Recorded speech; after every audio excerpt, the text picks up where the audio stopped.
Bonjour à tous. Dans cette vidéo, nous allons parler des mécanismes d'optimisation d'un projet minier semi-industriel. On se retrouve juste après ceci.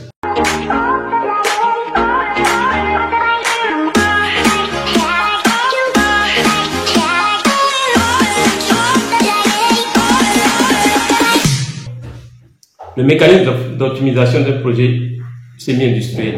Alors, notez que si vous voulez optimiser un projet semi-industriel, vous devez tenir compte d'un certain nombre de paramètres. Le premier paramètre, par exemple, c'est la méthode d'exploitation. Vous avez un projet semi-industriel, vous devez prendre le temps d'analyser en fonction des données.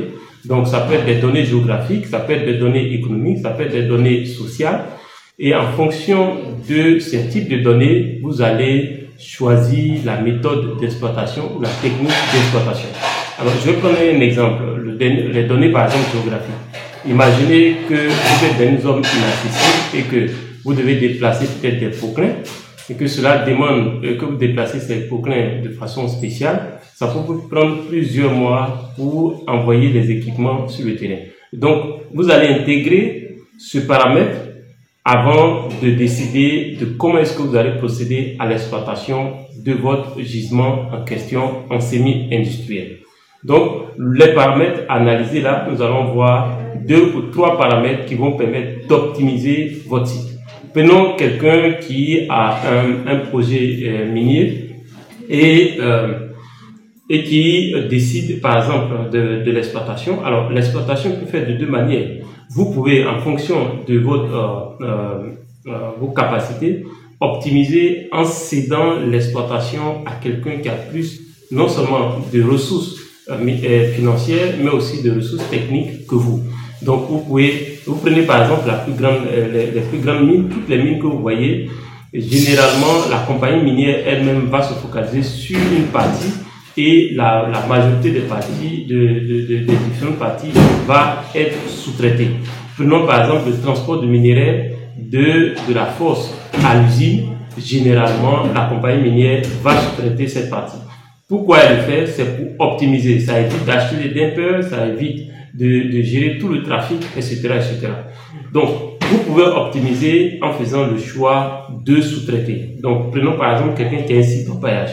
Pour moi, dès lors que vous avez le site d'empaillage, si vous n'avez pas l'intention de vous-même faire directement l'empaillage, vous pouvez organiser des gens qui sont déjà dans le mécanisme d'empaillage, par exemple, qui ont l'habitude de coloniser des sites, si vous voulez, de façon illégale. Vous pouvez les organiser sur votre site. Dans ce cas, vous positionnez sur soit l'achat, soit, comment on appelle, un pourcentage sur la production. Alors, vous pouvez alors optimiser vos dépenses, votre mécanisme d'exploitation en sous-traitant à d'autres entités. En ce qui concerne les équipements, une optimisation va être, supposons par exemple, si vous avez mal optimisé votre mécanisme, votre mécanisme d'exploitation n'est pas optimisé, là où vous avez besoin d'un seul poquelin par exemple, vous allez peut-être opter pour 3 poquelins. Lorsque vous envoyez 3 poquelins sur le terrain, ça fait 3, par exemple, si vous louez les poquelins, ça fait 3 en termes de charge, ça fait 3 poquelins qui reviennent en termes de charge. Mais si le mécanisme de travail de ces 3 poquelins n'est pas optimisé, vous allez certainement perdre de l'argent. Alors, autre élément concernant les équipements. Si vous prenez par exemple, généralement, la rampe de lavage, si vous n'avez pas une rampe de lavage correctement dimensionnée, vous allez être limité même si vous avez 3 ou 4 poquelins. Donc, vous devez regarder dans votre système d'exploitation de votre site, comment vous pouvez optimiser même les différents godets que les poquelins vont déposer sur la rampe de lavage.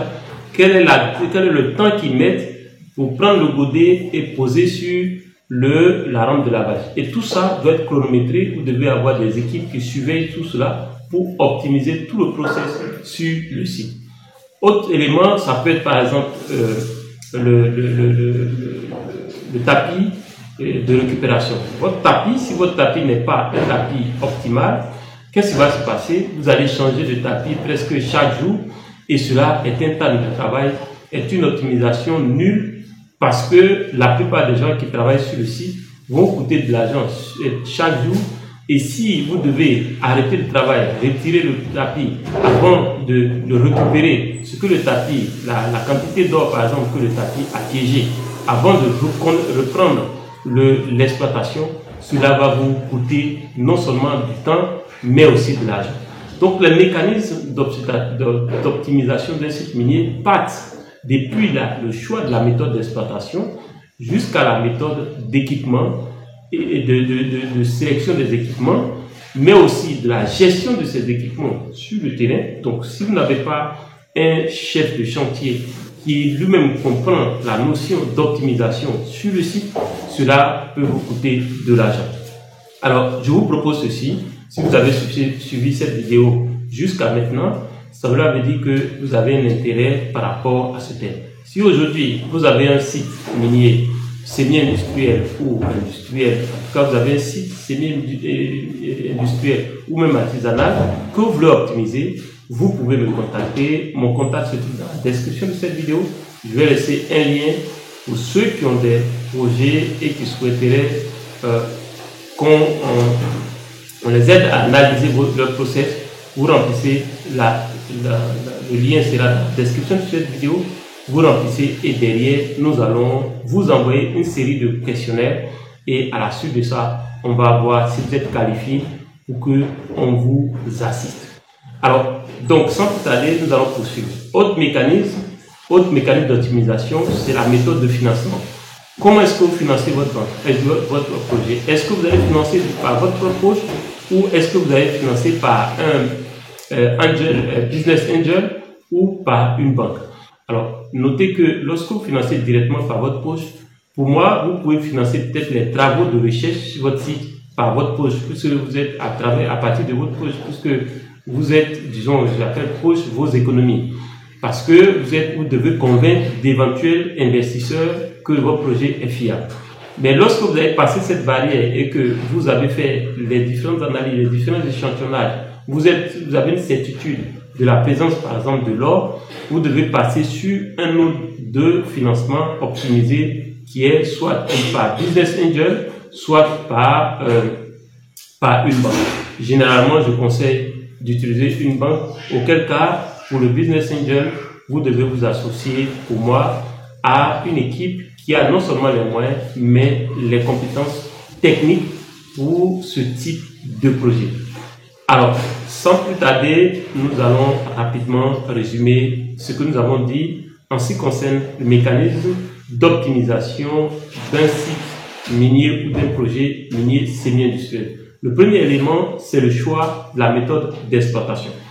Ensuite, la méthode d'exploitation va pouvoir, vous pouvez optimiser votre méthode d'exploitation. Prenons par exemple, moi j'ai visité un site qui est en semi-industriel, mais les promoteurs ont préféré l'exploiter en souterrain parce qu'ils se sont rendus compte que pour décaper toute la partie stérile avant de trouver la zone intéressante, ça coûtait de l'argent et ils ont fait une descenderie dans laquelle vous avez même des motos, des trois pneus, des tricycles qui peuvent circuler et récupérer, faire ressortir le minerai. Et donc ça c'est une forme d'optimisation de l'exploitation en fonction de ce que vous avez sur le site.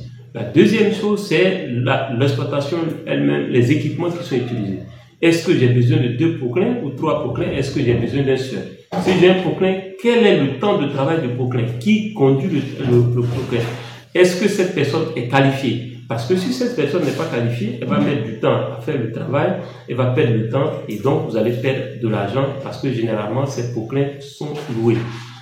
Autre chose, c'est par exemple, j'ai pris l'exemple du tapis. Est-ce que mon tapis est de bonne qualité? Est-ce que c'est un tapis qui peut me permettre de travailler pendant 1 semaine, 2 semaines avant de retirer ce tapis et récupérer tout ce qui a été piégé dans ce tapis?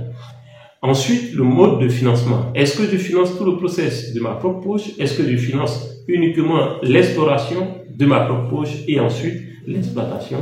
Et donc, tous ces choix-là vont vous permettre de procéder à une optimisation de votre site. Et encore une fois, si vous avez un site, vous n'avez qu'à nous contacter. Nous allons vous aider nous allons faire une analyse pour vous et vous aider à optimiser l'exploitation de ceci. Je suis Kwasi Justin, on se dit à la prochaine vidéo.